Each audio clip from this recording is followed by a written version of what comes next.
Ladies and gentlemen, so let us move on with our panel on National Energy and Climate Plan implementation.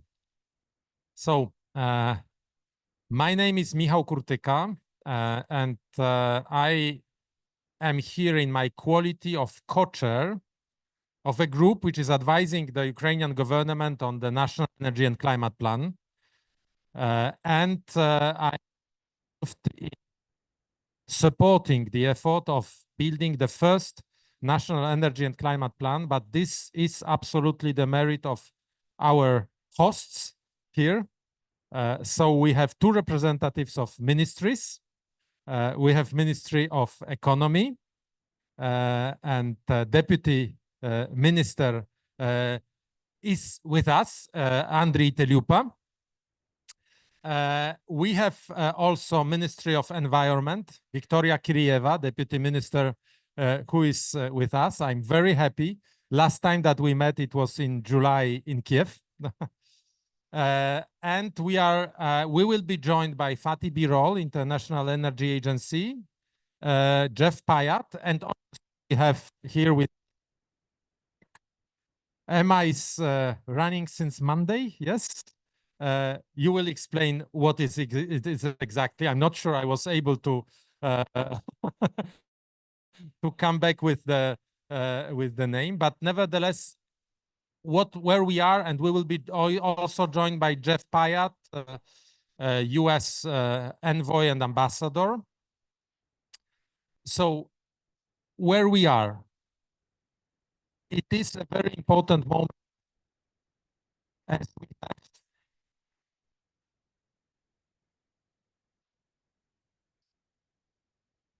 as we have right now the Energy and Climate Plan. But this is only the paper. This is as much as a paper, and as much as the Ukrainian administration did work, it really worked last year. All people here present, but also most of them in Kiev right now, and let's think of them right now also, they were working night and day in order to deliver a plan, in order to deliver a vision, an ambition for Ukraine, for its climate and energy future. And it's right now, it's saying, okay, I did what I could have done. Please, international community, be here also, part of the game, and put your resources, put your ambitions, put your expectations, but also put your resources so that we can go and advance together. So the purpose of our first panel will be to discuss how we can organize this cooperation between Ukrainian government, which is presenting, which has developed its ambition, and international stakeholders. I'm very happy also to be joined by Tim Stern. Tim is since long-term director of UK Climate Office. Yes, so very happy to be joined. Thank you. We have two UK representatives, two Ukrainians. We will be having Fatih Birol and Jeff Payat still joining us in a moment. So let me start first with the host of the National Energy and Climate Plan. It happens to be the Ministry of Economy. Andriy, what's your vision of National Energy and Climate Plan? Okay, I'm happy to greet all you here at our pavilion. And so we want to talk you about, we have like this, how to make a Ukrainian economic and climate miracle. So as the Minister of Economy, we're responsible more for economic miracle. And we all really do understand that that what we should do in Ukraine. You know, right now we need to rebuild Ukraine, and our Ukrainian principle is build back better. So we want to rebuild Ukraine, not just on like it was on some modernized Soviet base, but on most progressive ways, and to really do it most effective and green way. So about talking about like here, I have some slides. So first of all, Ukraine, nevertheless, this ongoing war, we are progressing with our reform on climate agenda and with our green transition. And what we really have done in July this year, we already developed and adopted our national energy and climate plan in some record way. You know, it was less than a year, but anyway, we engaged our international partners, different consulting companies and our international experts, and we have, I think, very good document, very good strategy with detailed action plan. We have more than 140 different measures planned. So we really received good estimation of our plan from our partners and specialized experts. But you know, the plan is nothing without implementation. And in Ukraine, we want to go much further just for some new strategy, some plan, and just not to be it on the paper, but to move to real results, to real projects, to real actions. So what we have done here, if you see, first of all, it's our short-term achievements. Starting from our NSCP approved, yeah. So we are going just to like to make some institutional framework to be implemented as soon as possible. In October, we started our Green Transition Office, which is like our it's the ministry. It's an advisory body which is responsible for coordinating of our all implementation measures, and also helping us and supporting us with the green transition problem. So it's like some expert bodies that will help us a lot about real implementation.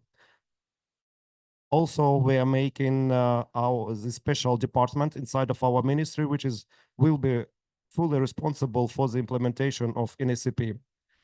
Then we go just with creating of interministerial working group, which will be like a main target of the group will be to coordinate all ministries, because like here, like we are the Ministry of Economy are coordinating the Ministry of Environmental Protection and also Ministry of Energy and all other authorities.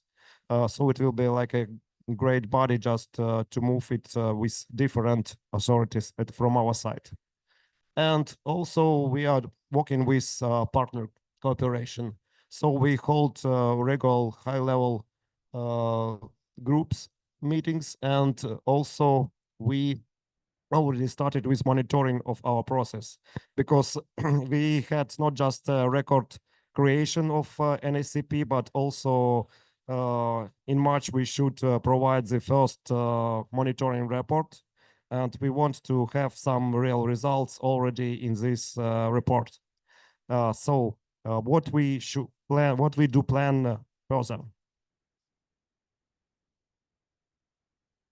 So here you one again, yeah. One slide back, please.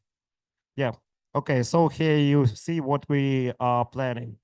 First of all, we want to communicate our NACP priorities to all our relevant stakeholders and partners, because we want everybody to understand what we do plan, especially talking about business, civil society, and our partners and financial organization like different IFIs and DFIs. Also, we are starting our working group already, and about partner cooperation, it's we see the main goal right now to talk about the money, about actual investment. So we want to work directly with IFIs and DFIs, how we should implement NACP measures in all our investment pipeline projects, and also how to attract different international investors to Ukrainian projects, not waiting till the end of the war, because, you know, usually such projects, it's a long story. We want to be prepared, and right now we can start with project preparations, with feasibility studies, because we have a very big list of possibilities, and we want it to form it to some actual projects.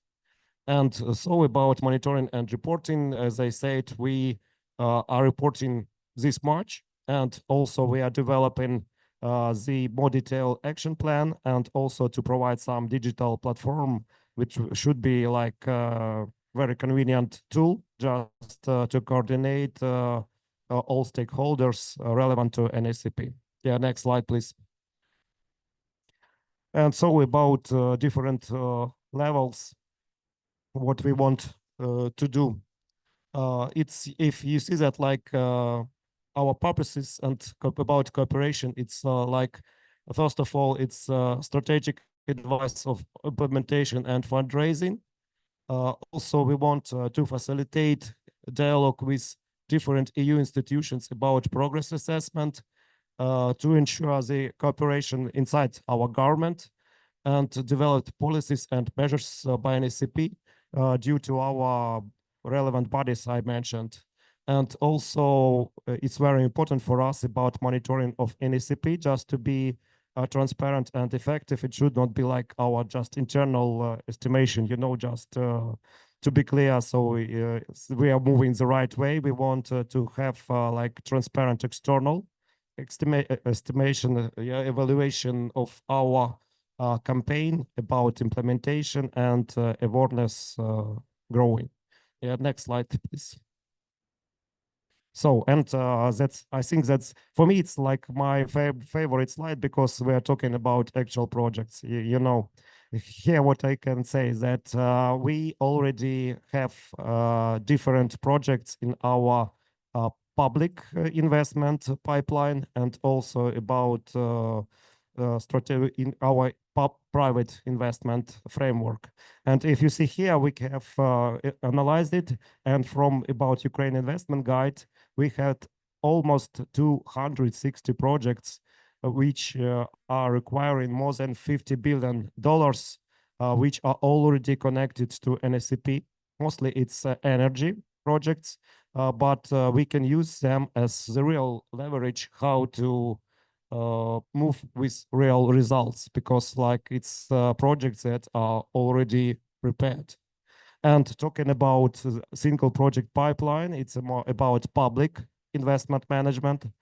So we have here less, but 140 projects that also are contributed to decarbonizing and we had, if here we have waste and water management and energy and mining and transport, first of all. So like we want to start with this project. We want to develop, to select the pilot projects, which will be like a real demonstrators of our implementing NACPs, because like we want to show all our partners, to show the business and investors that here you have projects, here you have like real results, and you should also join, and who will be responsible and first on the markets, who it will receive for almost all the profit. So like we are encouraging different stakeholders to move right now and to be with us in this process. So okay, yeah. Next slide, because before TV will turn off.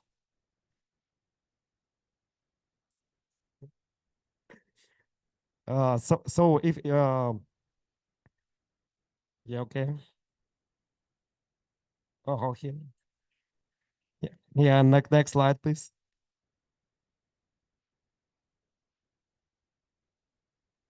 Yes. So you see what we want. We want to go from talking to pledges to really start these pilot projects and move with implementation of our NACP plan. And here we want to all ask for your support, because I think that each person here represents some important stakeholder for us. It can be business, civil society, different and non-governmental organizations, some international organizations, and in other governments, and just great experts in this area. And so Ukraine is moving fast. It's very difficult for us because of work conditions.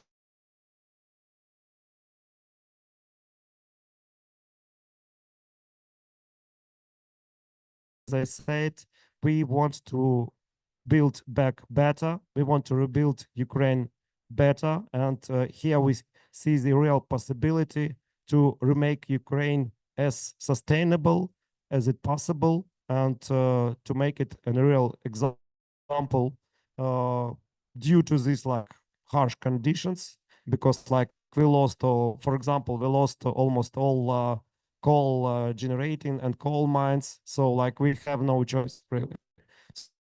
So this is our plan, just not for EU integration. This is our plan just to survive. And that's why we really need this plan to be implemented. So thank you all for the attention, and please support Ukraine. Thank you very much, Deputy Minister. Thank you, Andrei, for excellent presentation. That was a great introduction. In the meantime, we have been joined by Fatih Birol, the Director Executive of International Energy Agency, who engaged very much also for the happy. Before I hand the floor to Fatih, let me ask Deputy Minister Kirieva, if you could, Victoria, a little bit add a flavor of you did a lot of work recently, framework climate law, a lot of work on a trading scheme, so that we can prepare the ground for investors. Thank you.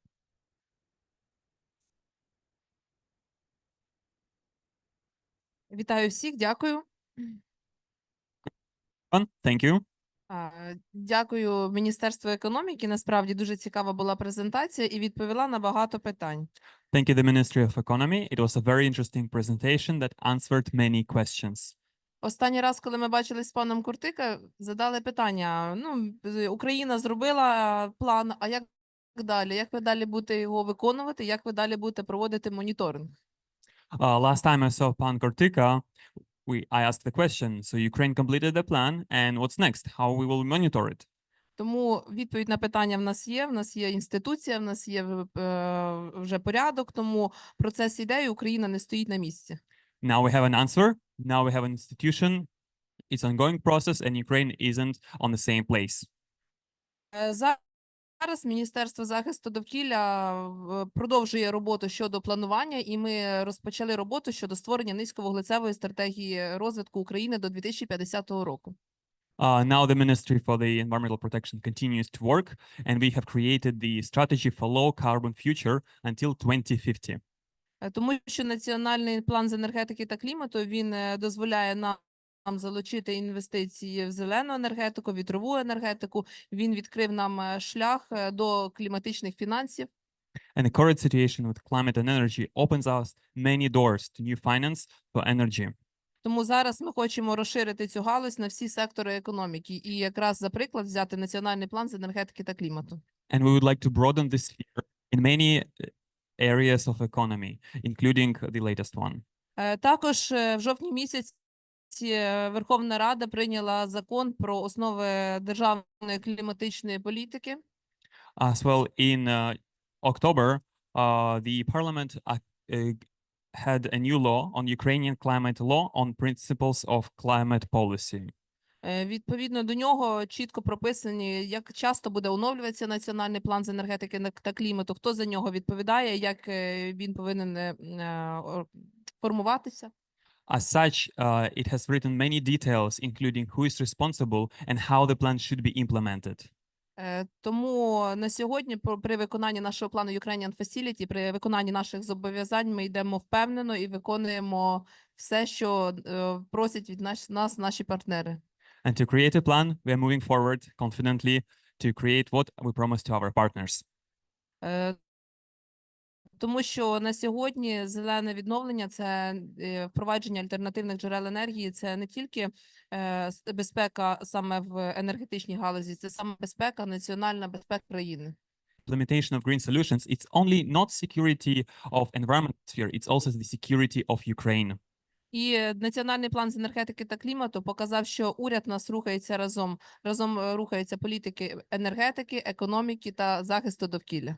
And the energy and climate plan has showed us that we are moving all together with the parliament, together with the climate and energy sphere. Тому дякую нашим партнерам, які сьогодні тут присутні, за підтримку України. Дякую. To our partners who are here today for supporting Ukraine. Thank you very much, Minister. I realize, but all these great people, they are doing absolutely amazing job for Ukraine. They are doing the job which is in the shadow, but it's preparing the future, the rebuilding, survival, but also I think it's building the future of Ukraine in Europe. And this is the one of the subjects that we discussed as well. I'm very happy to be joined by Ambassador Jeff. So good to and have many distinguished speakers. Let me right now turn to Fatih. Fatih, what is your perspective on Ukraine rebuilding and how we can support them? Thank you very much to Mr. Kurtika and dear colleagues. It's a great pleasure to be once again visiting the Ukraine pavilion. If I may, Michal, there is building the a great green and sustainable future for Ukraine. There is one important barrier. I want to talk about this, an immediate one, which is this coming winter. I want to talk about this coming winter.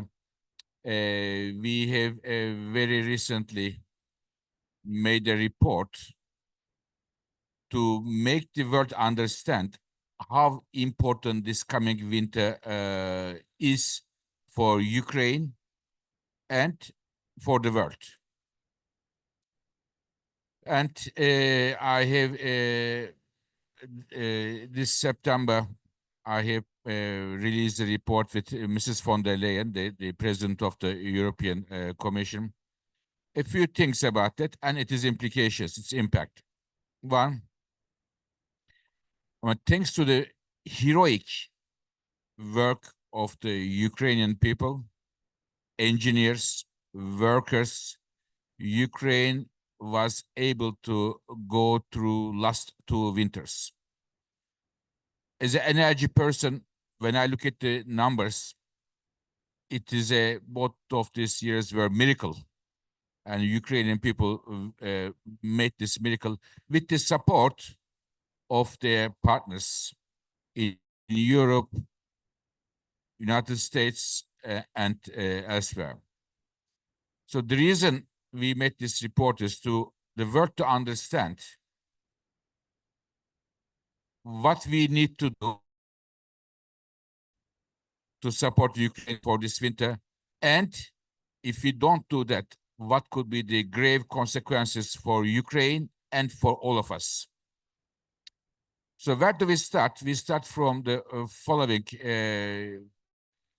depressing number.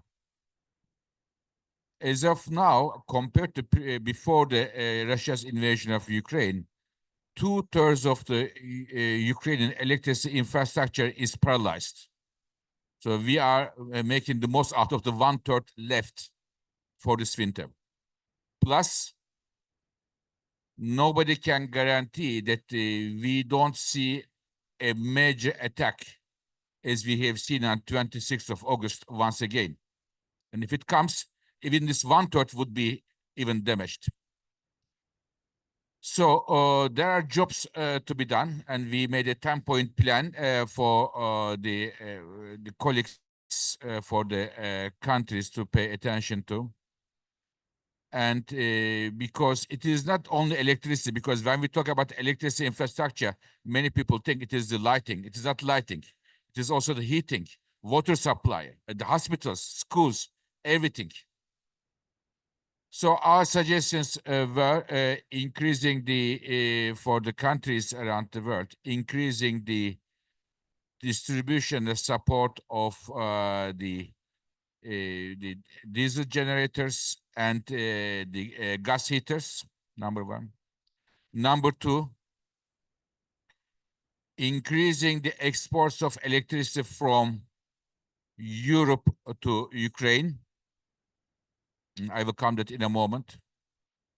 Number three, for countries who can do it, try to support the attacks from on the electricity infrastructure and have a defense mechanism there. So there are 10 of them.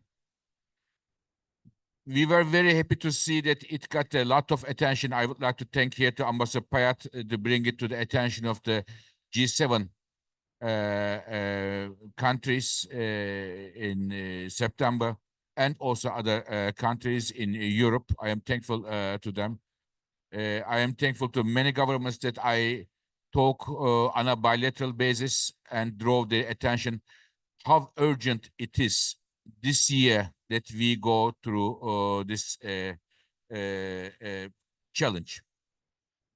One of the results of our efforts, and also the efforts of the others, was the European decision, the decision of the European operators to increase the electricity exports to Ukraine. So this is because we have calculated that the Europe could increase the electricity exports without risking its own electricity security and without putting pressure on the European electricity prices. They made some, I'm thankful to them, they made some increase, but I think there is still some room to increase the exports there. We will continue to discuss with the colleagues. So I think it is so important to continue to support Ukraine this winter. It is very important to note that for the countries who are not going to do so, everybody will remember. We, our children, our grandchildren, people around the world. So I think it is crucial that we don't leave one more time to the miracle. We support the Ukraine for this winter. And after the winter, I am sure, as our colleagues told us, the spring will be coming. Thank you. Thank you very, very much. Thank you for all the work that you have been doing in your quality of the Director Executive for Ukraine. Thank you for the work which has been just done in terms of report, what needs to be done for the winter. Now let me turn to Emma. Emma, you are new in the game, new kid in the block, if I may say. And what is your perspective? How do you see our support to Ukraine? So I am new in my new job, which is I'm the chief executive of the UK's Climate Change Committee, which is, I suppose, equivalent to Ukraine's new Green Transition Office. And I'm here because we have the oldest independent climate change committee in the world so far, though that I can see colleagues, there are 25 other independent climate councils running out of governments internationally. Ours is a government body, but independent from government. So I advise the UK government on what the domestic climate target should be. We wrote the analysis that underpinned the NDC, which you may have seen from the UK this week, the 81% emissions reduction figure. But we also audit government progress. So every year we report on the delivery plan for climate mitigation in the UK. I am not entirely a new kid on the block in terms of the challenges in Ukraine for energy, because until Monday this week, when I took this job, I was the chief executive of the UK's energy trade body. And in that role, one of the things we were trying to do is organise the UK private sector to help supply things like transformers, engineering equipment, components. And there's a clear message from, I think, the UK people that we will continue to do that, and the private businesses that I worked for. In my new job, we've been helping Ukraine and Andre, who's my, I guess, equivalent, and ministers with capacity building. So how do you set up an advisory body like the kind that you're proposing? How do you make sure you turn that into delivery? And the UK's Climate Change Committee does help government on policy. Now, we are not responsible for delivery, but we can advise on delivery. So do we think that the UK's offshore wind auctions will be enough to deliver on the clean energy mission and indeed the UK NDC? What should the UK government think about in terms of heat decarbonisation? And we work with ministers and the government to help them make those policy choices. And then, as I say, we tell them when they're not progressing. And I get to be the person that shouts at them if we don't deliver and tries to find solutions. So that's what we've been trying to do. I will say in this new job, it's very hard to do these independent advisory jobs. Governments are often thinking about their finances, the economy. You know, there are many other challenges for governments, and trying to make sure that climate change stays high on the agenda is difficult.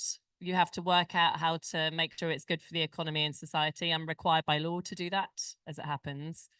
But I am blown away. I think we are blown away by the fact that Ukraine is managing to do this and think about it in the middle of all the challenges you have.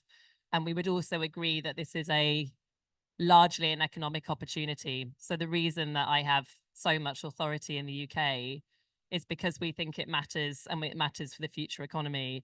But I don't know, there's so much respect, I think, from the UK civil service and those of us working with Ukraine that you're managing to do what to do, despite the challenges you have with far fewer resources. So in terms of how can we help further, I think obviously the private sector in the UK and the Foreign Office in the UK will continue to support with things like the engineering, with helping you with designing your energy system, with all the support we're already giving Ukraine across the government.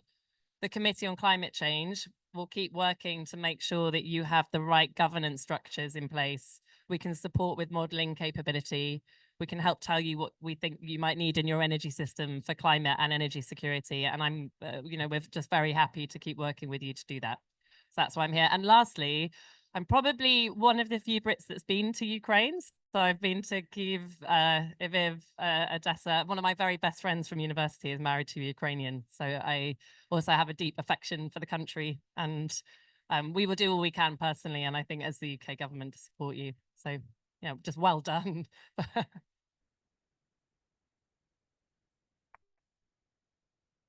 Thank you very, very much. If we have all newcomers in the new roles with your experience, I think Ukraine will be in much better position quickly. But the fact is that it shows also how long this war is. And by Tuesday, if I'm not mistaken, we will be celebrating, if I may say, that 1,000 days of Russian invasion of Ukraine. You imagine 1,000 days that we are, as Western community, engaged, and I hope that we will remain even more engaged. So we need fresh blood, but we need this experience that you are bringing to the subject, and we need Ukraine to sustain and to succeed. And in this regard, Ambassador Payat has been a vocal supporter, partisan of Ukrainian sovereignty, strength. Ambassador, I'm honored, we are honored to have you with us. What is your perspective? Thank you, and thank you to the Dixie Group for putting this event together today.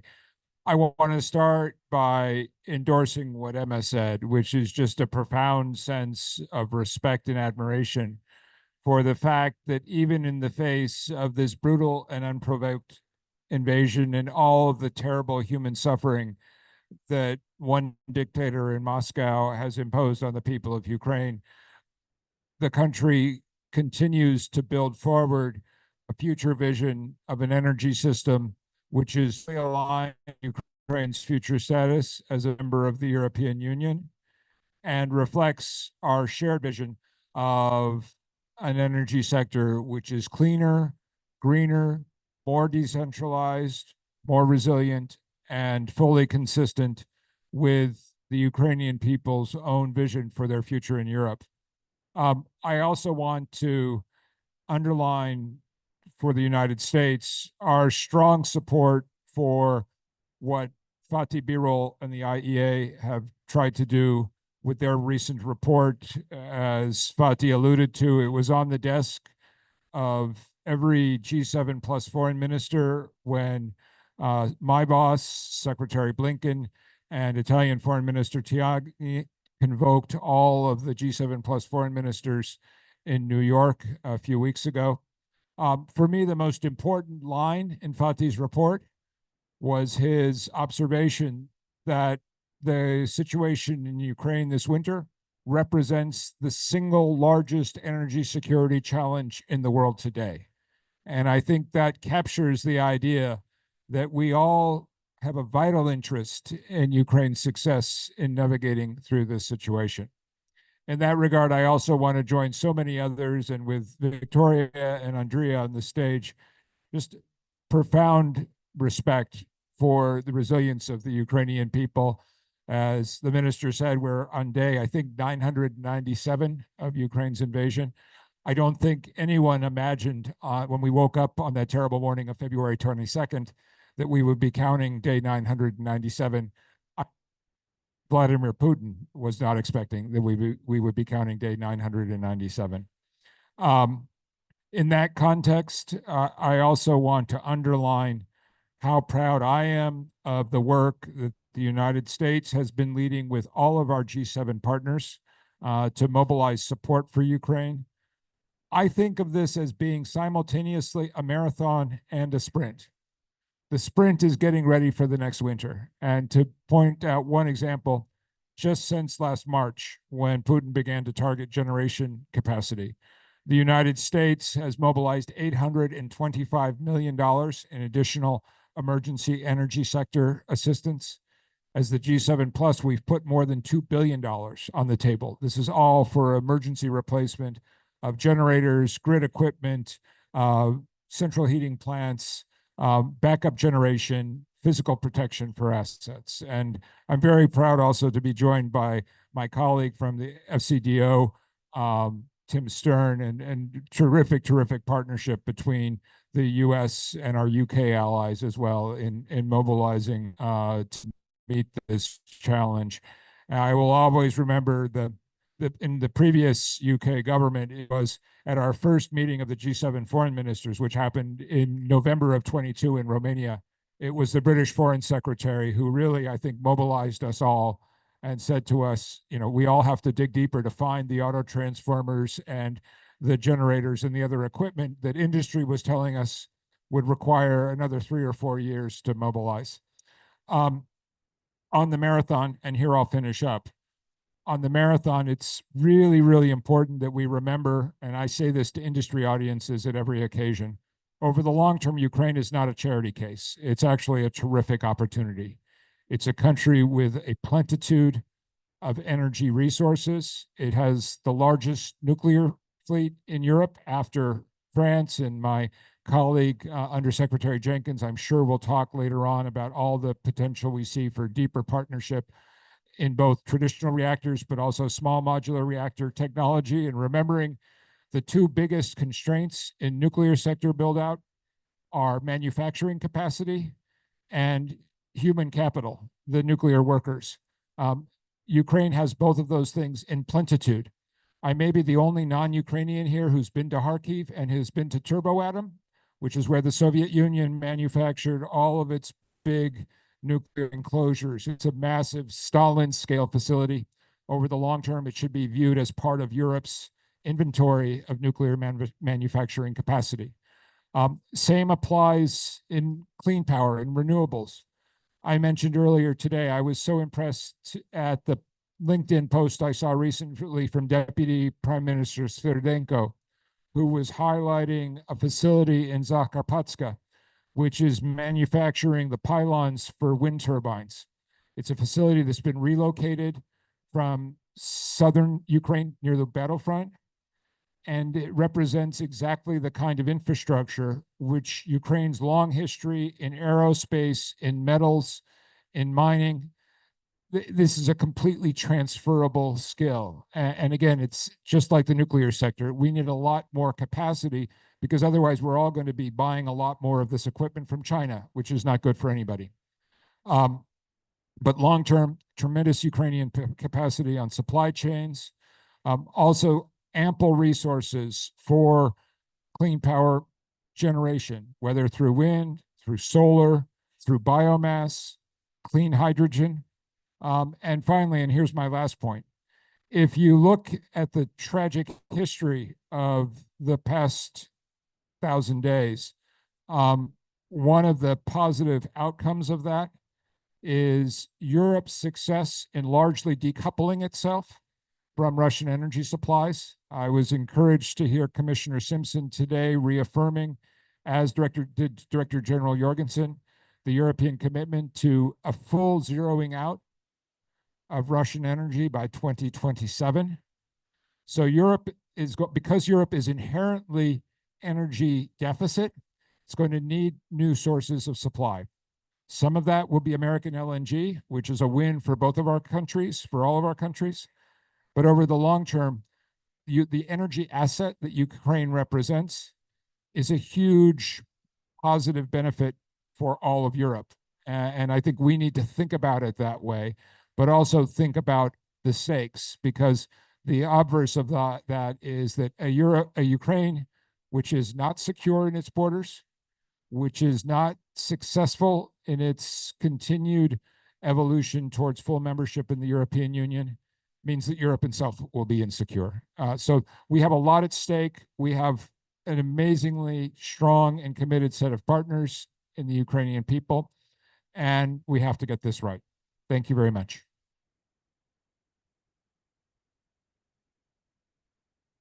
Thank you very much, Ambassador. Thank you for all what you have done.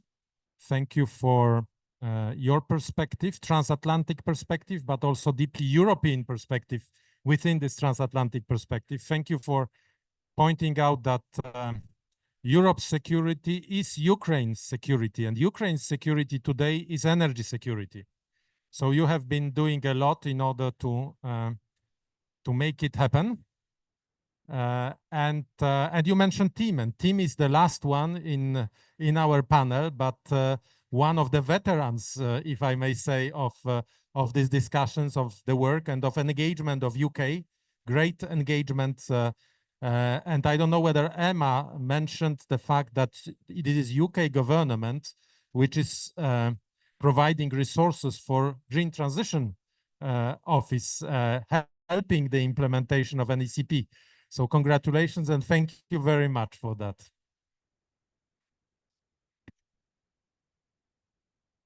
Thank you very much for convening us, and it's an honor to be here with this panel. I would say that if you don't have a climate change committee, I'd get one because they're fantastic in driving your own trajectory towards net zero in a country. And that is exactly why, Michal, we've funded the Green Transition Office, because without that external challenge function, and the Green Transition Office is an independent advisory body in the Ministry of Economy, I think, that will provide advice external to government to help them make that transition. It's essential to have an objective opinion whether your plans are on track. And so it's a really important part of developing a clean energy future. I wanted to echo what others have said about the absolute tribute that we all need to pay to Ukraine's perseverance through an energy war and surviving each winter, and hearing the words that Fatih said about the coming winter perhaps being the hardest of all, and how we really need to focus on those short-term energy needs. And we certainly will do. But at the same time, Ukraine's been able to develop a national energy and climate plan at record speed in the midst of a war, consult across its government and with partners, and put together a plan which is really serious and credible, and provides exactly the platform that international partners can then get behind. And I chaired a panel earlier with Ambassador Pyatt as well, where we had the World Bank, the EBRD, UNDP, the Energy Community Secretariat, the International Renewable Energy Agency, all talking about how they were ready to stand with Ukraine. And what you need is the leadership which Ukraine has shown for partners to then get behind. So our vision is, firstly, we have to double down on supporting Ukraine through each winter, but we also need to get behind their leadership in looking ahead.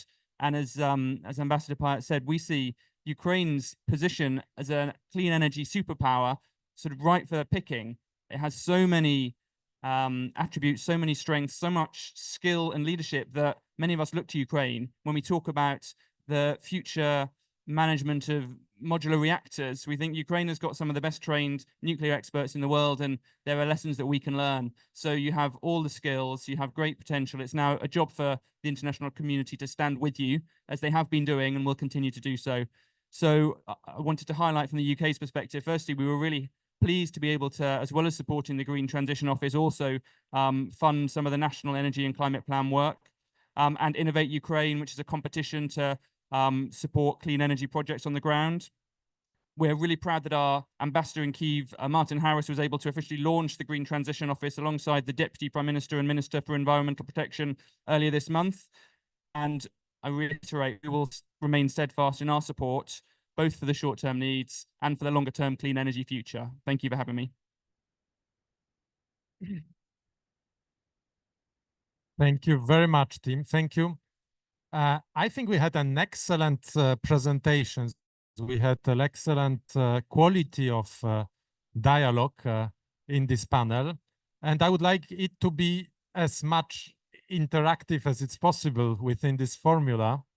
So I would ask whether we have questions, whether you have comments, reactions, and whether you have you represent maybe a financial institution which is willing to engage and support the implementation of National Energy and Climate Plan. Don't hesitate to do it now, before the winter. Nevertheless, if you have any answer to the questions that we raised, also please provide them. But this panel is an invitation to strengthen the links between Ukrainian governments and other governments which are sharing the same values. So we are Western community of values, and we are backing Ukraine in its fights against barbarism.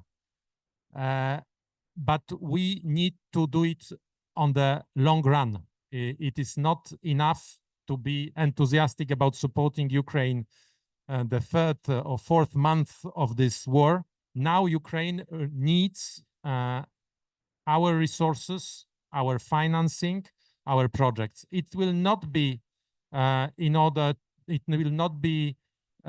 donations. I completely believe that investing in Ukraine's energy and Ukraine's security is the best investment that Western community could have ever done, because of development of technologies, because of laboratory for Green Deal as well for Europe, because of development of new industries, new opportunities, new jobs, because Ukraine may become someday also and a very important provider of resources for transatlantic community in terms of its minerals, in terms of its production. So let's invest in our common future. And if there are any wishes, if you have your wish list and you could be 1 year from now on, Andriy, what would you love to see coming in Ukraine and in terms of cooperation with the Western community? First of all, I want just to say a great thank you to our international partners, to USA, to UK, that you are real partners to us, and we really do appreciate it. And due to your support, we do survive. And talking about this harsh winter we do expect, we are preparing everything we can. But we understand that we are like running at one time sprint and marathon, yeah. And so like we should survive this winter. We are doing everything possible, and thank you very big for the support. But also we are planning the future, because it helps us to live, it helps us to develop, but not just to close the country. And so thank you for UK governance to support our green transition office, because we see it like a very big opportunity. And talking about wish list, first of all, as the one responsible for the implementation of our NACP plan, yeah, I want to see it implemented by our schedule. Yeah, I want to see real results with pilot projects, and with big interest of investors and IFIs and another partners supporting it. Because first of all, I want just to finish that I want all our partners and international organizations see us not like the goal of some aid or some victim, but see us as a partner and the biggest investment opportunity of this decade. Because, you know, like we are also defending Europe, we are developing, and so we can be a real great partner for you in the future. So please, I will tell it again, so please support Ukraine, and we do really appreciate it. Thank you. Thank you very, very. And maybe last word to the Ministry of Environment, who is at the heart of this challenge. Victoria, what would be your wish for the next year? Ну, в першу чергу, задача нашого міністерства контролювати в частині клімату.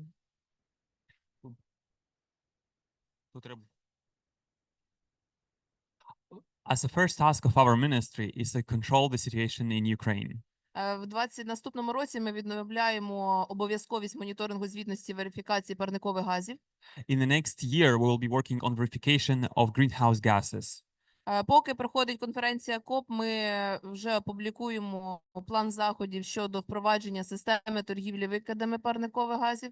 At this moment, while the COP is happening, we are working on the system of implementation of trades and permits for greenhouse gases.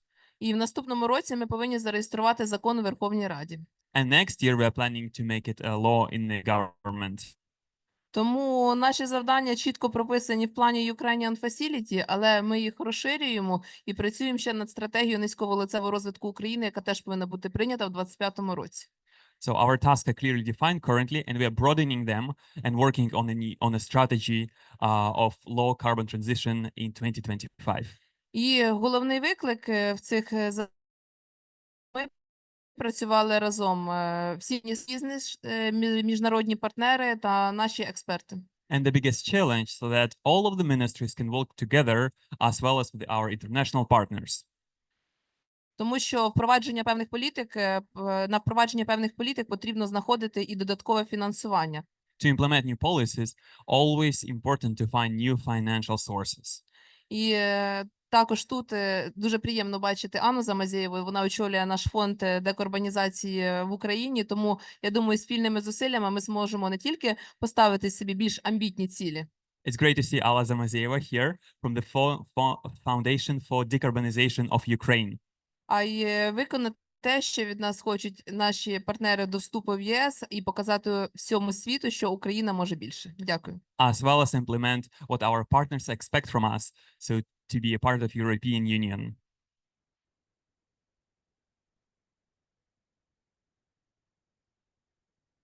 Minister, thank you very, very much. And with this optimistic note about our common future, I would like to thank you very much, all of you who gathered here, because in the gathering of COP, it's so complicated sometimes to stay for a panel sitting for 45 or 50 minutes. So congratulations for you on our side. Bravo. But also congratulations for really excellent panel, excellent intervention, and a lot of engagement, human energy, which has been put in this discussion about the future of Ukraine's energy system. And I hope it will continue on that trajectory. Thank you very much.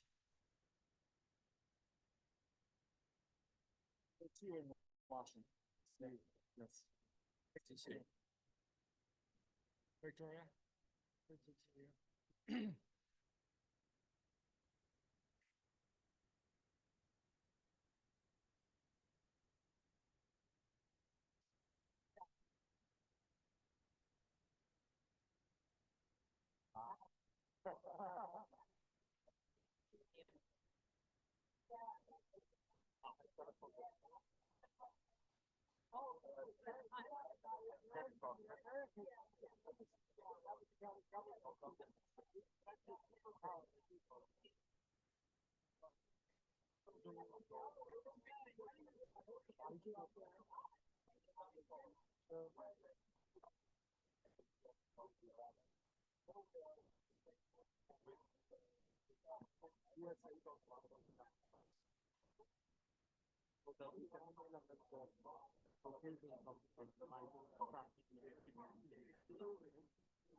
Yes, let me know when you are going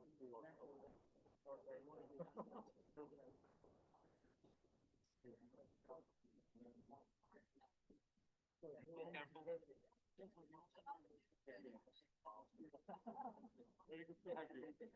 We are working on the translation of what we said in July. So with the energy community and with USA, we are discussing about the translation.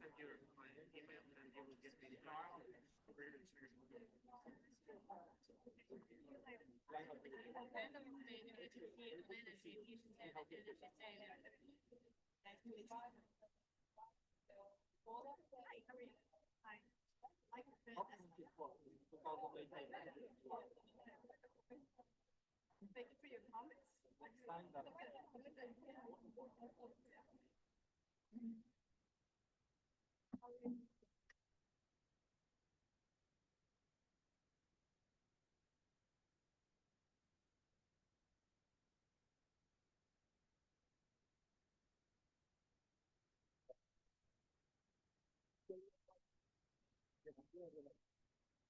May I also have a picture with you?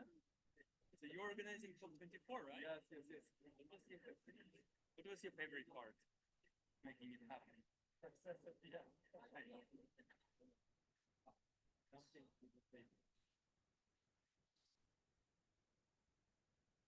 Thank you so much. Thank you for your translation. Excellent. Oh, thank you very much. Dziękuję bardzo. Studiował w Szkole Głównego Gospodarstwa Miejskiego. Na Rakowiecku. Tak. I teraz w Sztabie. Ja byłem naprzeciwko. Szkoła Główna Handlowa. A, super. I'm part of the class. Okay. I'd love to have you next year in the fall just to help out with the code. Let me know. Okay, I hope I will be because via because of the agenda, because it's not always easy. Oh, but that's important. Yeah, let me know via LinkedIn. Will do.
Dear ladies and gentlemen, let us please convene for the second part of this discussion. Yes. Ladies and gentlemen, so, okay, let's wait maybe.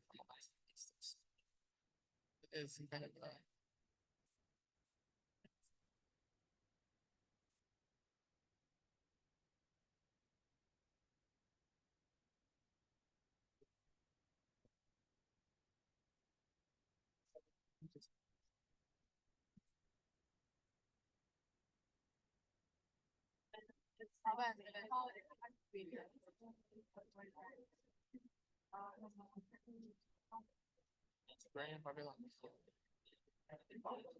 trying to explain our history in 30 seconds.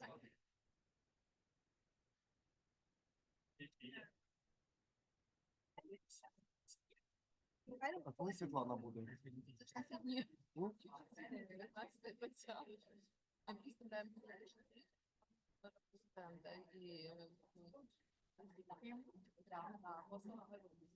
Там просто поляки говорили, що ми все ж таки буде міністр екології. А вони будуть. Вони кажуть, що типу...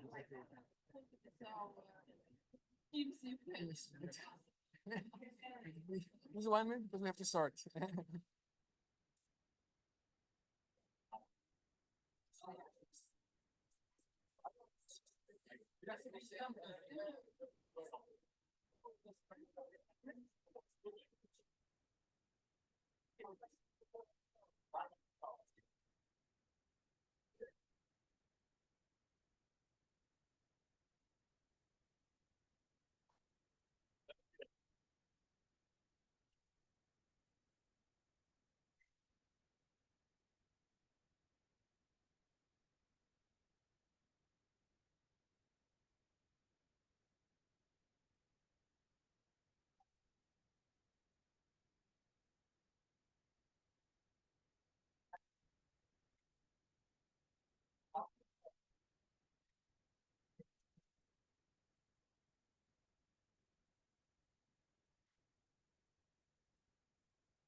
Nie, zostanę się, bo mam tutaj walizkę z porządku, ty masz wszystko.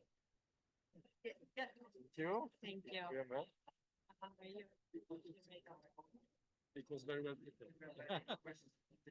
So, to ja ruszam z moim. Przepraszam cię najmocniej. Ladies and gentlemen, let's maybe slowly start with the second panel. We will be following up to the discussions moderated by Micha with our distinguished guests. The second panel will be about priority areas for investment in decarbonization in Ukraine, where experience and expertise of our guests will contribute to the discussion about the support for green transition, about projects, existing and planned projects, but also about challenges concerning decarbonization. For example, challenges concerning potential additional revenues and redistribution of revenues linked with carbon pricing. But without further ado, I would like to maybe invite Undersecretary of State, Mrs. Bonnie Jenkins, for her introductory remarks.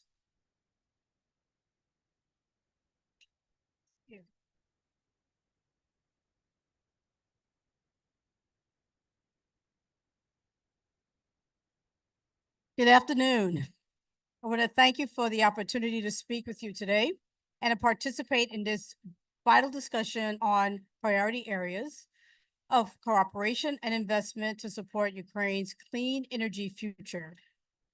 The United States is committed to supporting Ukraine's defense against Russia's heinous actions and unjust invasion, and to rebuilding and modernizing Ukraine's energy infrastructure in a way that will position Ukraine as a clean energy leader. We have drivers for a transformation in global energy infrastructures like we have never seen before. Climate change, energy security, national security, and sustainable economic development. We cannot meet these challenges within Ukraine, or indeed anywhere, without increased deployment of nuclear energy. New technologies, such as small modular reactors, will play a key role. We welcome early this week leaders from El Salvador, Kazakhstan, Kenya, Kosovo, Nigeria, and Turkey, who endorsed the declaration to triple nuclear energy globally, adding to the 25 countries who already made this commitment last year at COP28. In addition, White House Senior Advisor to the President for Climate, John Podesta, announced a domestic nuclear energy framework for action for achieving a tripling of nuclear energy in the United States by 2050. We have also seen major announcements just in the last 2 months from tech giants, Microsoft, Google, and Amazon, that have signed agreements to include nuclear energy as part of their plans to support data centers and artificial intelligence. Access to massive amounts of 24/7 reliable, clean power is critical to supporting advanced computing capabilities. By 2030, AI operations are expected to account for 8% of all power used in the United States. In addition to advanced computing, industrial emissions account for nearly a quarter of global carbon emissions. Many heavy industry applications are considered hard to abate sectors, largely using fossil-based energy to achieve high temperature heat processes. Many of these energy needs can be replaced by nuclear energy or by clean fuels, like zero emission ammonia and hydrogen, produced using nuclear energy. We see an enormous opportunity here globally. Momentum is growing, and we want to be sure that Ukraine, with its deep and long expertise in nuclear energy, continues to help lead the way. We are committed to working together with Ukraine to rebuild and transform Ukraine's energy sector and help position Ukraine to take a post-war leadership role on secure and safe nuclear energy development and industrial decarbonization. We believe that supporting Ukraine's development of new technological capabilities in the clean energy sector will create the foundation for a modernized and decarbonized energy architecture in Ukraine. So in line with these goals, I am pleased to preview a U.S. announcement on cooperation with Ukraine that will take place tomorrow at the U.S. Center Pavilion from 11:30 to 12:15. I will be announcing $30 million in support of 3 cutting-edge project partnerships that the Department of State is supporting under the Foundational Infrastructure for the Responsible Use of Small Modular Reactor Technology, or FIRST program. These three complementary projects, which already quietly commenced last May with active participation from our Ukraine partners, will be formally announced and further detailed in a panel discussion tomorrow that includes 2 of the key project implementers. These projects will help Ukraine to efficiently reach energy independence, support its economic and sustainable development, create jobs, and firm high-quality exports for our partners. To preview, the first project is a Ukraine Clean Fuels from SMR pilot plant that will build a pilot plant in Ukraine to demonstrate the production of clean hydrogen and clean ammonia at commercial scale using simulated safe and secure small modular reactor technology, supporting sustainable food security both in Ukraine and abroad. The second is Project Phoenix Ukraine, which will facilitate the transition of Ukraine's coal-fired power plants to secure the safe SMR nuclear power plants utilizing existing infrastructure and retraining the current workforce. The third project is a Ukraine Clean Steel from SMR roadmap for rebuilding, modernizing, and decarbonizing Ukraine's steel industry with SMRs. I will provide more details on these projects tomorrow. These actions that the United States and Ukraine are taking together will help to ensure Ukraine's energy security and rebuild Ukraine's industrial capacity in a way consistent with the goals of the Paris Agreement, using safe and secure nuclear energy. They will help put Ukraine in a leadership role post-war on nuclear energy and decarbonization. So we are pleased to be carrying out this cooperation under the FIRST program, which more broadly supports more than 40 countries across 5 continents to explore the potential for our small modular reactors to meet their energy security and decarbonization goals, consistent with the nuclear security, safety, and non-proliferation standards. So we look forward to working together towards a cleaner, safer, and more prosperous world, and I hope to see many of you tomorrow. Thank you.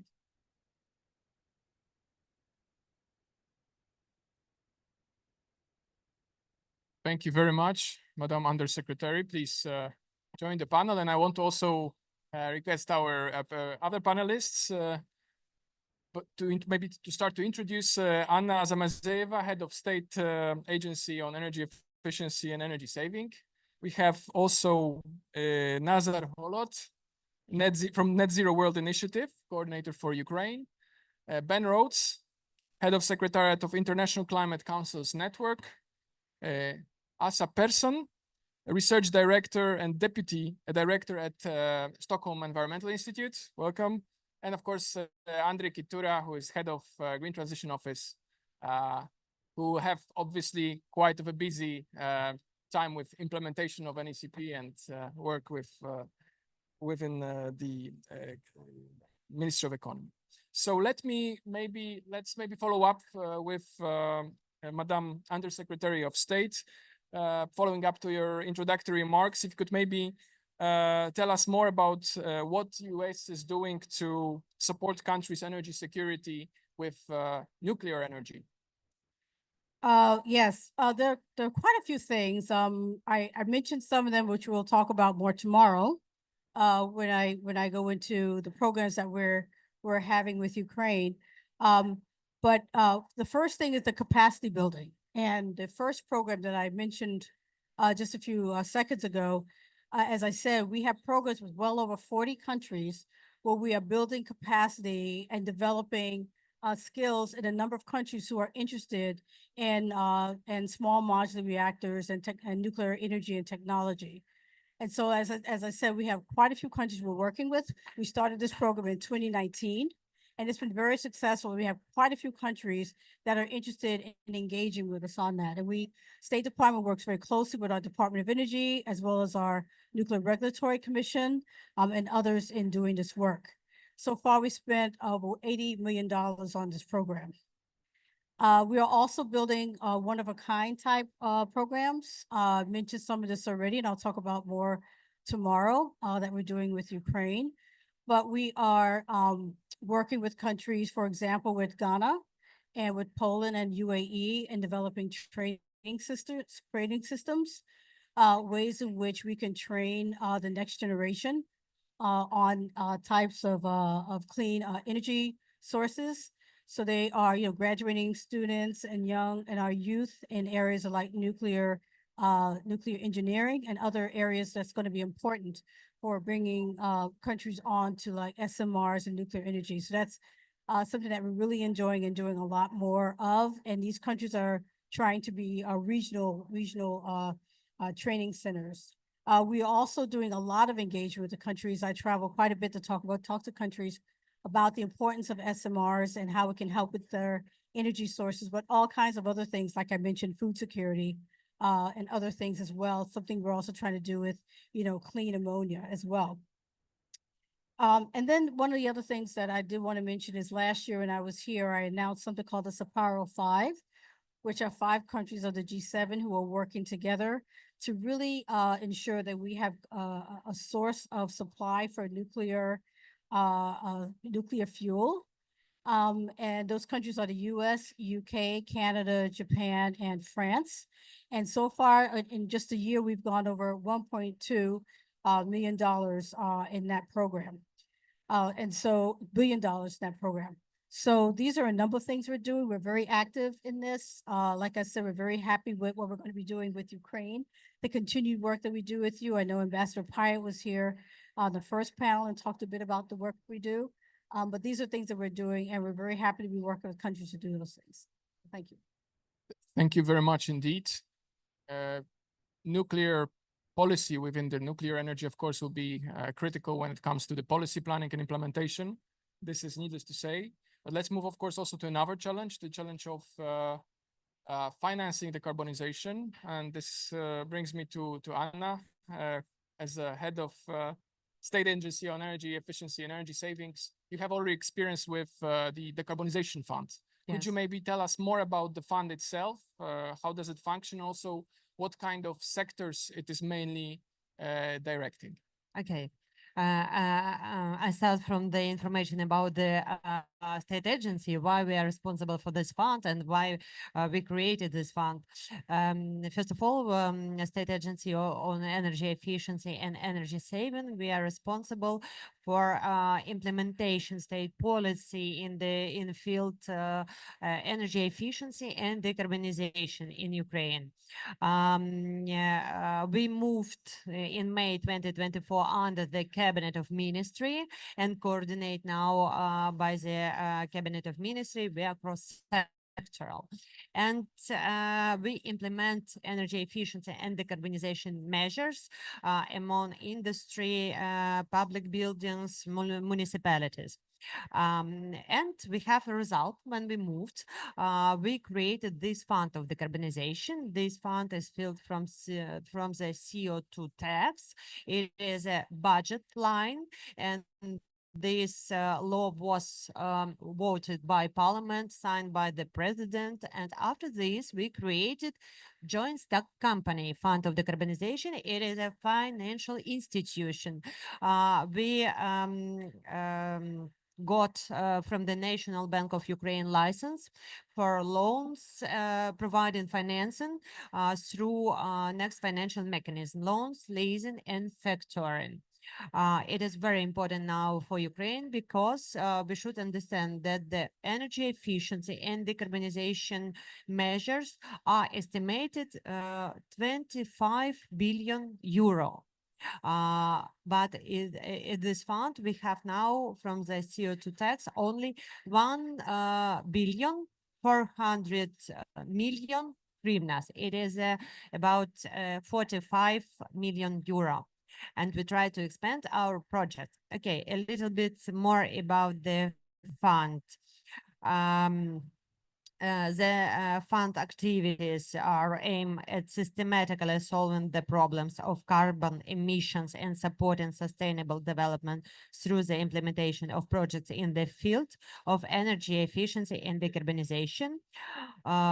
I'm really proud of the fact that despite the challenges and difficulties of the war, we managed to continue the country's movements on the course of energy efficiency and decarbonization, creating this independent source, local source of financing and transparent mechanism for providing state financial support for increasing energy efficiency and decarbonization for businesses and municipalities. This fund help business, municipalities, communities to get financing to energy efficiency projects. The main directions of the project include the installation of renewable energy sources, solar power plants, heat pumps, biogas, wind installation. The development of distributed generation project to reduce energy consumption, the transition of infrastructure facilities to boilers and mini boilers using alternative fuels, cogeneration, the introduction of advanced energy efficiency technologies, thermal modernization, implementation of projects under the ESCOM mechanism, park expansion and replacement of public transport, other energy efficiency projects for business and municipalities.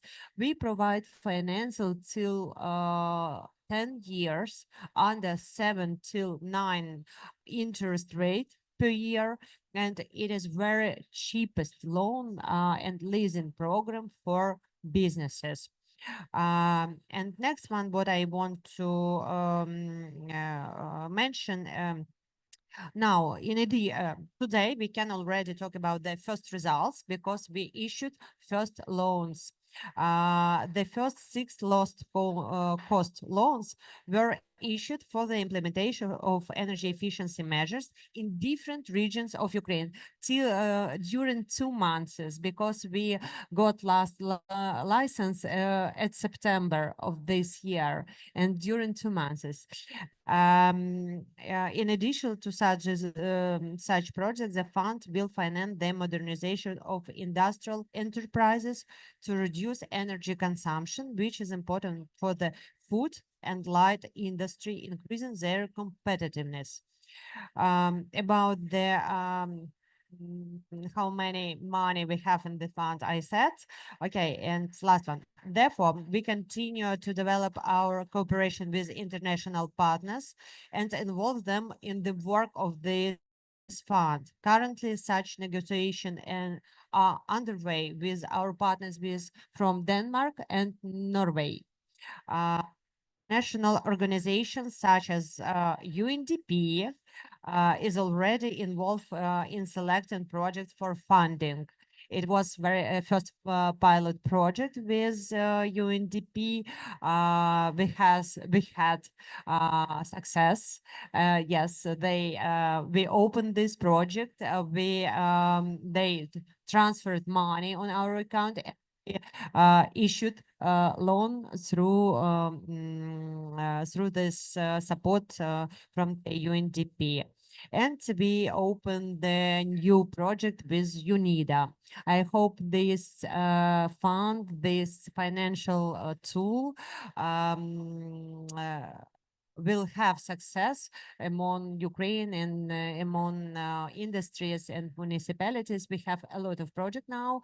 We look at this project, and I hope in the next year we will have more and more international financial institutions who will join to us, and we expand this fund for help and assist our municipalities and Ukrainian people, because we need now, you know, about attacks from Russia to our critical infrastructure, and we need to recover according with Paris Agreement. Thank you. Thank you very much. I think discussion on carbon pricing couldn't have been more important, also in the light of a bigger picture of the EU accession negotiations. This is currently important topic, exactly how Ukraine should allow with the EU ETS system and what kind of a transition mechanism could be found. And I think indeed this experience with the fund that you already have would be an important element of this bigger picture concerning the EU accession. Thank you for that. Let's move now maybe to Nazar. Net Zero World Initiative is supporting Ukraine in accelerating the transition. But of course, the challenges related with post-war recovery are very high when it comes to both energy sector and industry. And do you think it is possible that recovery and green transition can go hand in hand? And what priorities actually Net Zero World have in that context? You could also maybe touch upon NECP, but also your next steps. Thank you, Adam. It is a privilege to be here on this panel. I'm the national coordinator for the Net Zero World Initiative. It is a initiative, U.S. Department of Energy.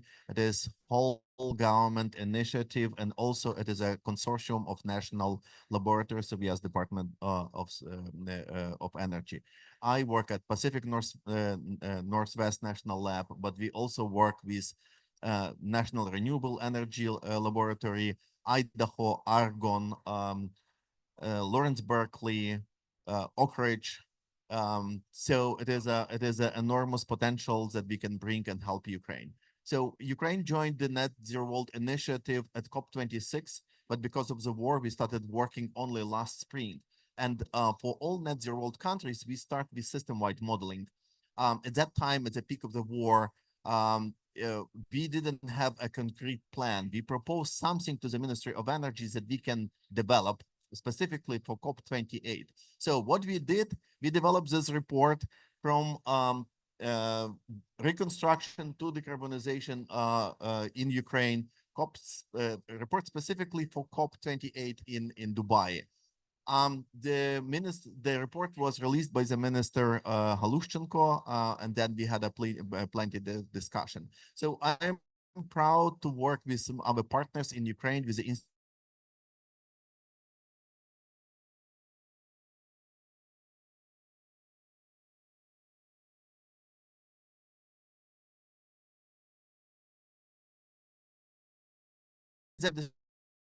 strategic documents. So we started working on improving the Times Ukraine models that the Institute for Economics and Forecasting uses. And then when the Ministry of Economy came to us and said, like, can you support the development of these scenarios? And we work with our partner to model scenarios for the National Energy and Climate Plan.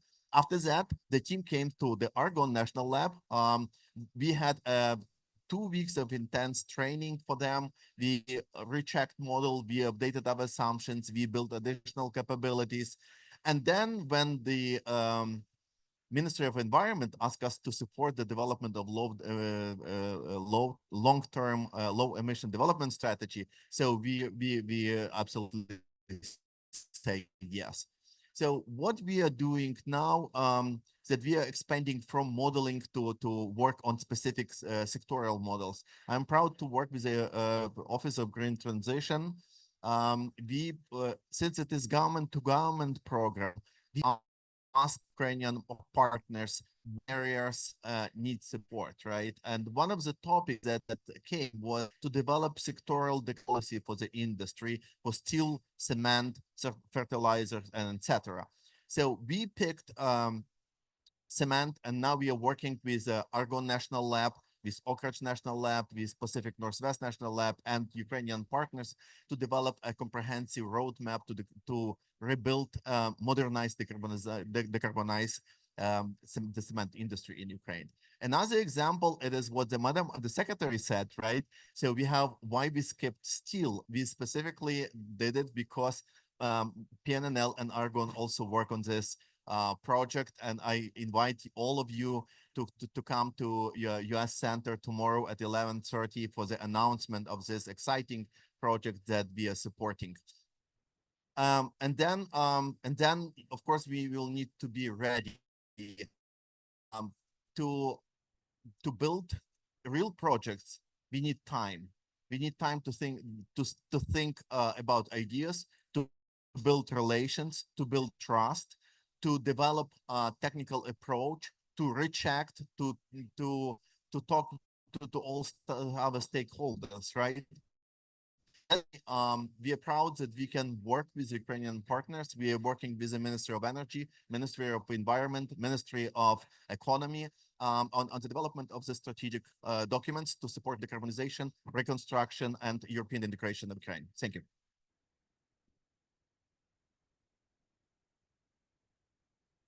Thank you very much, Nazar. And maybe Ben, if I may address you now.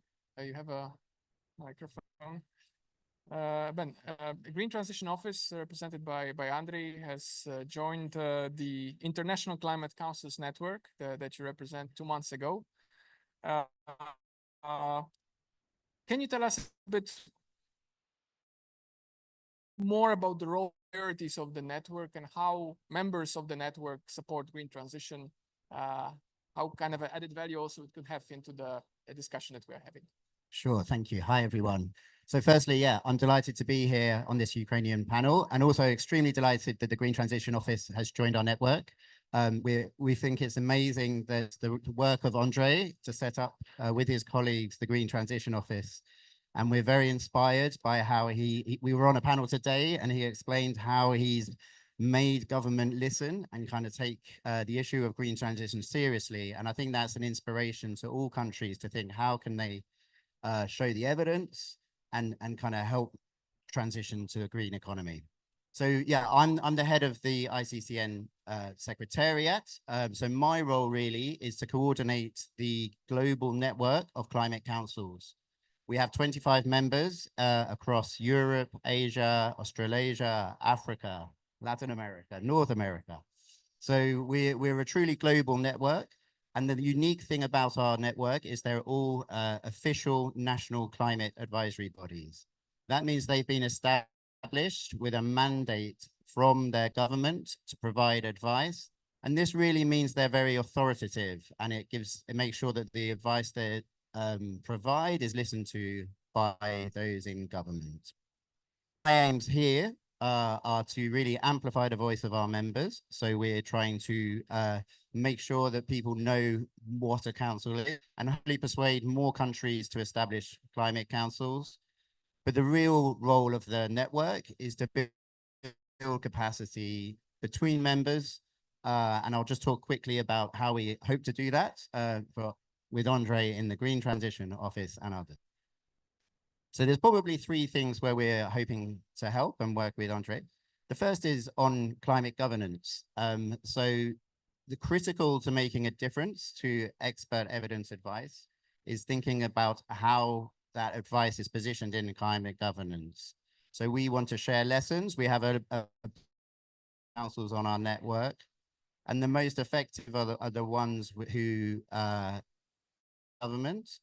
And also the government must respond to their advice, and often also reporting to Parliament as well. So there's kind of 2 lines of accountability.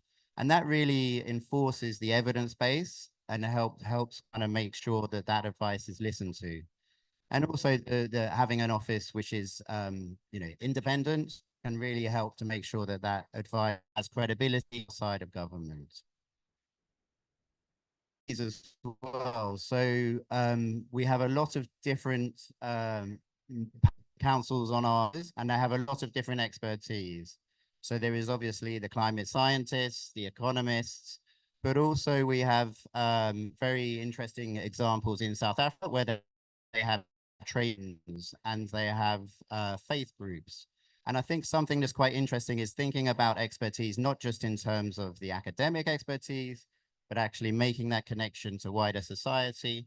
And a lot of our councils actually have a role in public dialogue and seek to bring with them society. So the citizens as well understand, and the associations that represent them. And we found that that's a really powerful way to drive change, bring people with you, make sure you're taking account of their concerns. sure that there's a transition and the jobs aren't lost as you move from fossil fuels to renewable energy. And finally, we hope to kind of exchange ideas in terms of specific sectoral areas. So we have a lot of approaches, and we're trying to practice in terms of methodology, taking account of different ways measuring greenhouse gas emission reductions and kind of trying to align consistency of approach across our members. So we have Australia have just published a sectoral pathway, and that actually looks at some of the key sectors in the Australian economy and thinking how that gets them through to net zero. The UK has just adopted their climate council and has an ambitious 81% greenhouse reduction target. It's NDC. So there's lots of experience I think we can share and add values, and we'll hope to do that through secondments, through webinars, and we hope to have a fruitful partnership. I think we can also learn a lot from Ukraine as well, and so we're looking forward to working with the Green Transition Office and wider Ukrainian government. Thank you. Thanks a lot.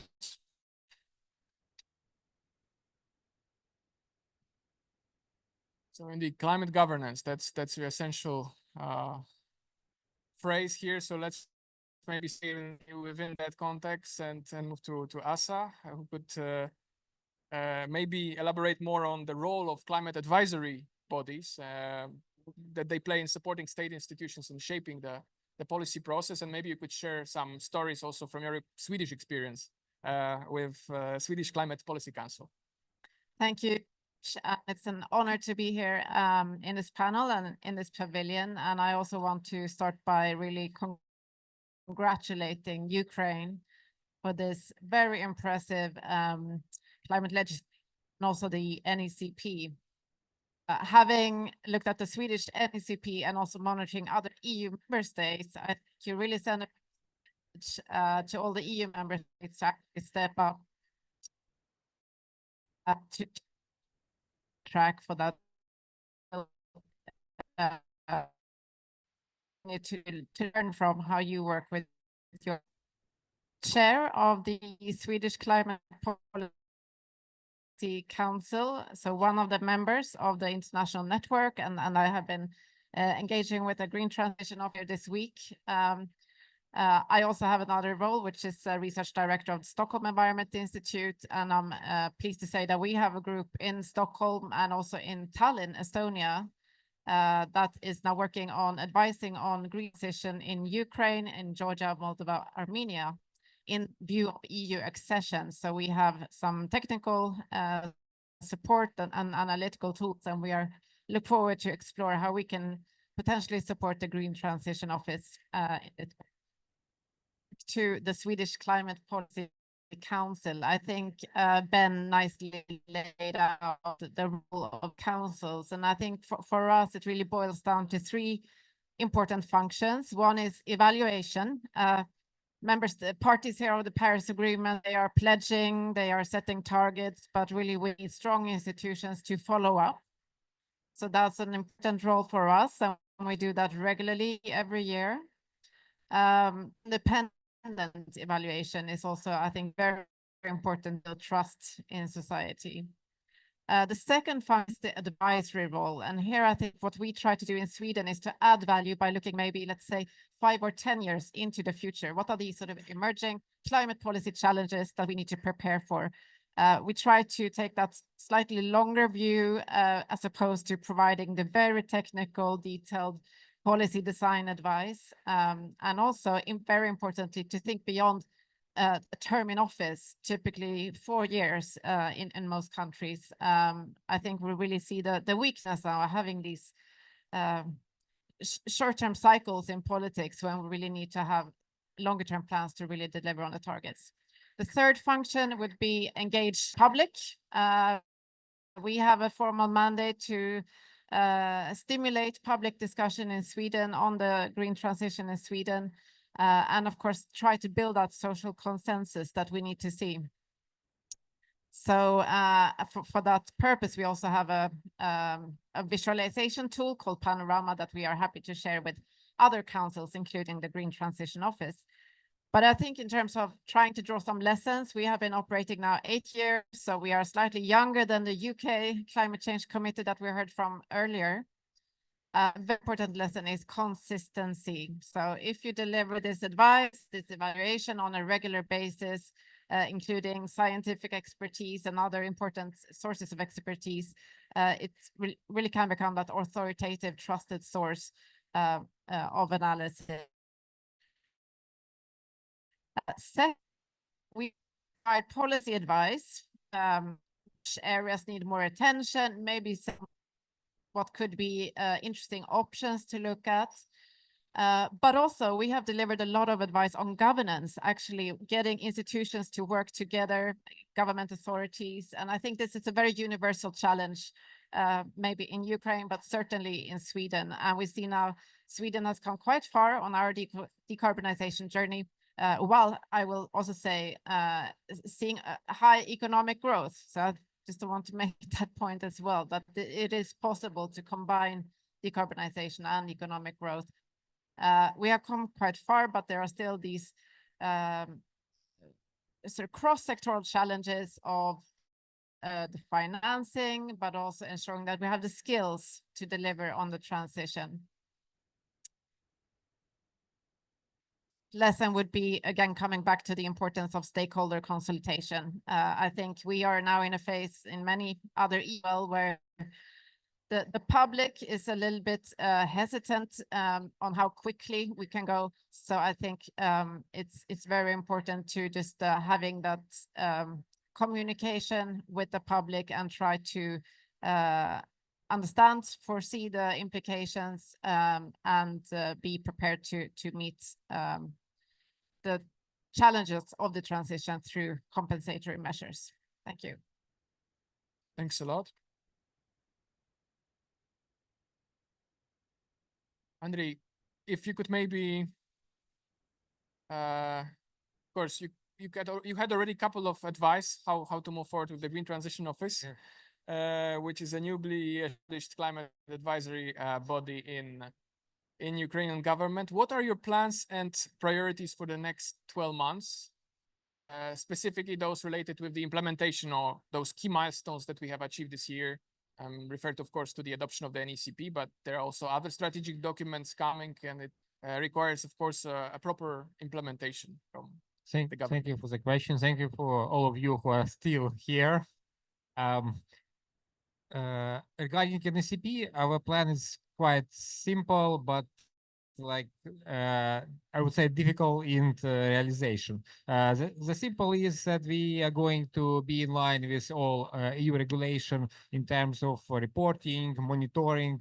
That's why now we are working on the composition of all 140 plus measures into some milestones, which could be easily monitored and reported for our progress. Till the 15th of March, we must prepare the first integrated report on the NECP implementation. Hopefully, we could succeed in that. Till the end of next year, we are planning to have online system for with dashboards, KPIs, which will show us like where we are in an NECP implementation per different sectors, ministries, etc. But like NECP, only implementation of NECP in terms of policy, it's not enough for us, as it was said by our government representatives. We are keen to proceed with investments attraction to Ukraine, because like in general, we estimate the need investments for NECP implementation as more than 40 billions of euros till the 2030, and we would not be able for sure to involve such resources internally. That's why like we have more or less clear and simple step-by-step plan how to move from nice paper to some pledges and pilots. have to then move from pilots to some programs, scaling up our initiatives in energy efficiency, in decarbonization, different. More or less, it will be our our job for next couple of years. And also, I want to tell a little bit about more long-term plans, and if I will stand, because a few slides, don't worry, not too. We have many participants online, so maybe it will be also interesting for them. Next slide, please. Basically, we want to work on so-called carbon budget for Ukraine. It's a carbon budget. Basically, it's a economic wide limit of GHG emissions, which could be allowed for the country to be in line with trajectory to the net zero. So far, only few countries around the world prepared or are preparing the plan. We are going to be one of them, but not just because we want to be in the list of some countries. We do believe that this particular instrument could help us to mobilize more resources and to make our pathway more clear and let's say efficient. Next slide, please. Basically, there are three quite simple steps. We are starting from sectoral decarbonization pathways. Then we are going to move to combine them into one broad picture of our economy, which is a marginal effective cost curve, which will show us potential for feasible, achievable steps for different sectors. And based on that, we could maybe the key difference of this approach to other instruments would be a combination of bottom-up, top-down and bottom-up approaches.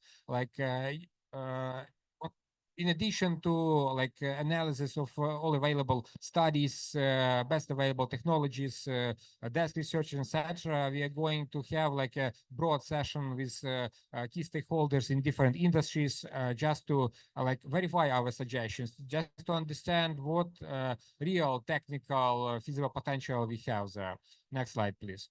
Yes, we have started already with two industries, with agriculture, because so far the industry sector represents more than 30% of our GHG emissions, and cement production as it's still quite a carbon intensive industry, and we are considering it as one of important sectors for our recovery. Next slide, please. Basically, what we are doing, we are analyzing all technical solutions available in this particular sector.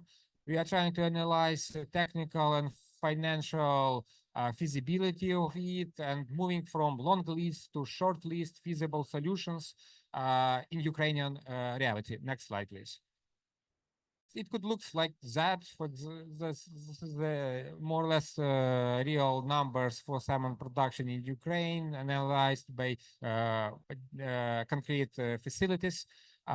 Basically, it's as a different technical solutions. And next slide, please. The last one. Next slide. Yes. And finally, we want to see something like that, which will show us that we should start from the sector number one, particular technology, and expected results could be like following. Our estimation is that we would need for that more than approximately 2 years to cover each sector. We are really extremely happy that we have a lot of partners. For example, Net Zero World kindly willing to support us in salmon production, maybe in a few others.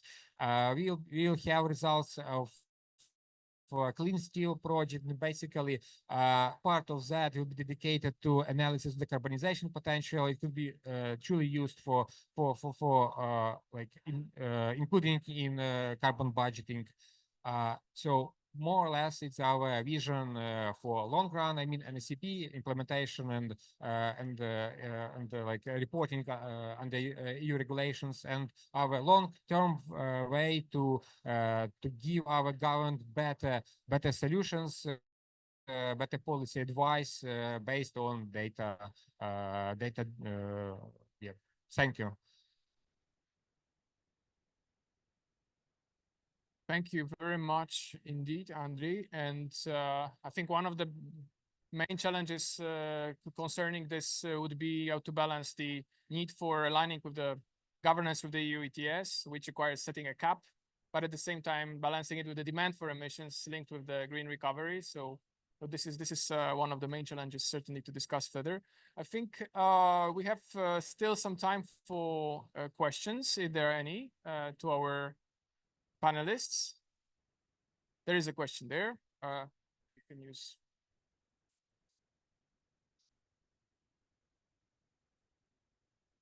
My question relates to the role of industrial policy and especially,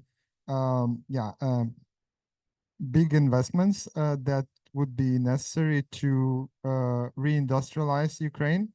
What frameworks are needed to enable that investment, and particularly what is needed also on the design side, because actually Ukraine doesn't have the own engineering and technology for advanced technologies or emerging technologies. Like green steel, like green ammonia, and other emerging technologies. What frameworks you would see as conditions to drive international capital into deployment of such technologies in Ukraine? And can I add some additional question regarding the carbon budget? So if you want to try to understand what's the best way to decarbonization, or will be some part of NECP or some another documents, because it's a novelty for Ukraine. But before we try to calculate also, but on the government level, it will be implemented on the government level, carbon budget, or is it just only for studying, for understanding the best way for decarbonization? Thank you. Whoever volunteers from you, maybe Andriy, you have to take the floor. Start with second question. Maybe somebody wants to add something. Like ideally, we want to provide our government with more or less up-to-date tool, not just a report in PDF, a tool which could be modified, recalculate, and like we want to have opportunity, like in our government, to understand in which sector it will be cost efficient to reduce emissions right now and how much. Of course, like it will not be like so easy. It's not the simple mathematics, but so far our government is really struggling to understand the priorities for example, for designing the Ukrainian emission trading system. Somebody in the government should take decision what would be the cap, what would be the allocation rules, how many allowances we could provide for particular industry, and like it's extremely hard to make such decisions without any information. So the carbon budget should be like kind of roadmap and tool for the government to have chance better structure the policy. I believe it could be in line with NCP and, for example, long-term low-emission development strategy and DC, but hopefully it could be more detailed because, like, the key idea to understand the, let's say, the financial feasibility of such projects. And regarding the first question about industrial policy, if I understand correctly the question, so like indeed our government is keen to invest in our industry, different industries. We want to have more processing. We want to have more industries with added, and like in some way it means that maybe probably emissions will grow in some cases, and like it could affect the economy in different ways. But like we'll like to have, but as I said, our total investment needs are so huge, and like our internal market, unfortunately, is like so limited that we could expect only on international investors in this situation. And international investors will not come to us if we will not be able to become a part of, let's say, international value chains and implementing all normal for the EU, United States, developed countries, frameworks like ESG, like sustainable financing, etc. So in any case, we should be like ready to have in Ukraine such instruments like EU taxonomy to understand what is really green or what probably will not. We should be ready to comply with all requirements of IFIs, large international banks, which really pay attention to ESG, to social, environmental impact of different investments. Probably it will be the only chance for us, like to be successful in implementation of ECP or any other industrial, agricultural, general economic policies.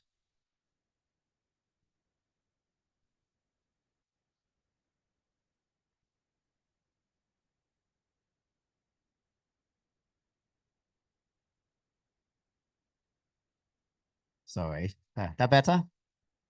Yeah, it's interesting on carbon budget. So of our members, I think only about 8 or 9 have a kind of formal carbon budget process. Other ones kind of have targets.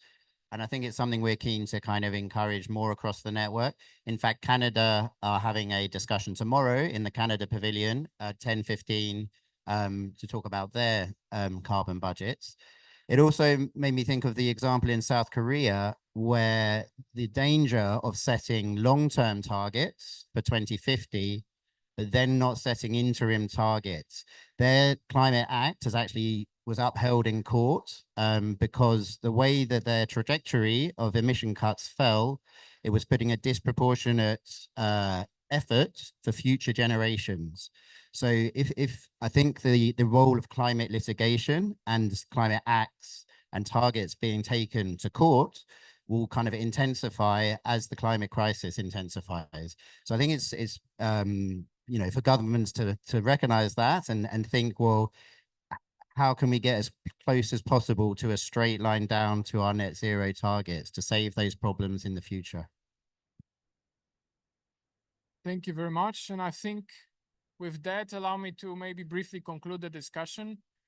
I think, are certain that Ukraine needs a well-structured climate governance and key implementing actions which should start already now in the times of war, which is obviously an enormous challenge. And for that, there is a need for external support. And I understand that we invite you tomorrow to the US pavilion at 11:30. For exciting announcements, but of course also support is needed from this internal side, from funding, which is to be generated through the carbon revenues. I think this is an important game changer as well for the future. Another aspect is the analytical basis, the question of a proper modeling, and it should go across all the key policy strategic documents, NECP, but also NDC, long-term strategy. And finally, of course, advice from peers, from international community, how to go through the hurdles of that transition and governance. So I think let's take it from here. And thank you very much once again, and a round of applause to our panelists.